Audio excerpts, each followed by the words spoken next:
Hi, I'd like to tell you about the eerie experience I had when I moved into a new home in the countryside. It was supposed to be a fresh start, a place to escape the hustle and bustle of city life. The house was nestled in a quiet, picturesque village, surrounded by rolling hills and dense woods. It seemed like the perfect retreat. It was an old house, charming in its own way, but there was always something off about it. The locals had their stories, of course. They spoke of the house's history in hushed tones, mentioning previous owners who had left abruptly, never to return, but I dismissed these tales as mere folklore. The first week was peaceful enough, just the normal creaks and groans of an old house settling. I spent my days unpacking and exploring the nearby woods, enjoying the tranquility. The nights, however, were a different story.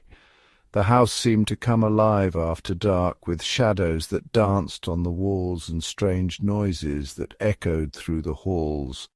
But on the 10th night, things started to change. It was a particularly cold and windy night. The wind howled outside, rattling the windows and making the old house feel even more isolated. I tried to ignore the unsettling feeling that had settled in my gut. I was sitting in my living room, cozied up with a good book, when I heard it. Soft whispers coming from behind the walls. They were faint at first, almost indistinguishable from the wind, but as I strained to listen, they became clearer, more distinct. At first I brushed it off, thinking it was just the house. But these whispers, they were different. They were clear, distinct murmurs in a language I couldn't understand. It was as if someone or something was trying to communicate with me from the other side of the wall. They were different. They were clear, distinct murmurs in a language I couldn't understand. The whispers seemed to ebb and flow, sometimes almost melodic, other times frantic and desperate. It was both fascinating and terrifying, and they grew louder as the night went on. I could feel my heart racing, my palms growing sweaty. The rational part of my mind told me to leave, to get out of the house and never look back, but curiosity, that insidious force, kept me rooted to the spot. Curiosity got the best of me. I had to know what was causing those whispers. Were they a figment of my imagination, or was there something more sinister at play? With a mix of nerves and intrigue, I decided to investigate. I grabbed a flashlight and began to search the house, my footsteps echoing in the silence. The whispers seemed to guide me, growing louder and more insistent as I approached a particular wall in the living room. I walked around the house, tracing the whispers to the wall where they were loudest. It was an old, faded section of the wall, with peeling wallpaper and a musty smell. I pressed my ear against it, trying to make out the words. There, near the baseboard, was a small crack. I touched it, and just like that, the whispers stopped.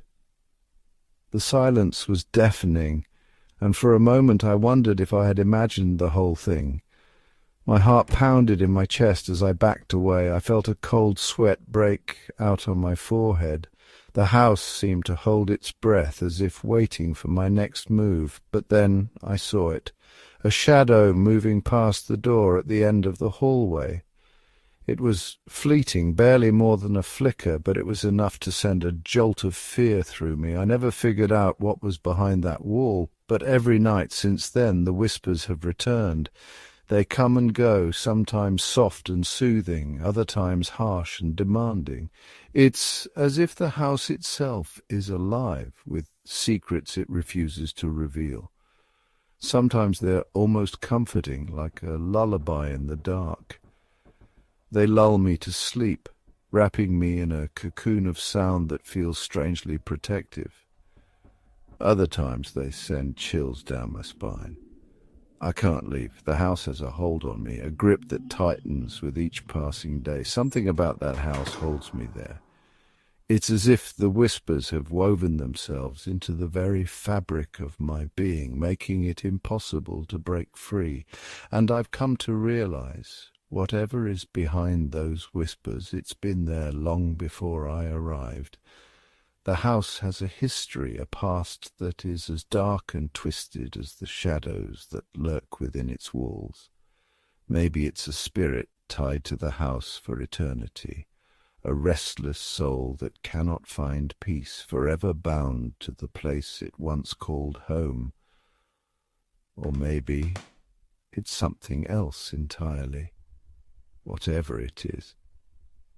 I know one thing for certain: the whispers will never stop. They are a part of the house and now a part of me. If you enjoyed this story, don't forget to like and subscribe for more chilling tales. Your support means the world to me, and I can't wait to share more eerie experiences with you. Until next time, stay spooky.